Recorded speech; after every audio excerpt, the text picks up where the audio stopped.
আচ্ছা দাদা, মার্কেটিং আসলে কি জিনিস? দাদা, মার্কেটিং হলো একটা গাড়ির ইঞ্জিনের মতো।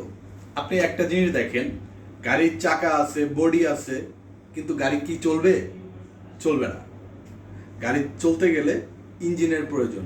ঠিক সেম, একটা কোম্পানির আপনার ইঞ্জিনিয়ার আছে, অ্যাকাউন্টস আছে, অ্যাডমিন আছে, এইচআর আছে, ট্রান্সমিশন আছে, যত ডিপার্টমেন্টই থাক না কেন, মার্কেটিং যদি না থাকে ওই কোম্পানি চলবে না। তাই আমার থিওরি মতে মার্কেটিং হলো একটা কোম্পানির হার্ট। হার্ট ছাড়া যেমন একটা মানুষ চলতে পারে না, ঠিক তেমনি মার্কেটিং ছাড়াও কোম্পানি চলতে পারে না।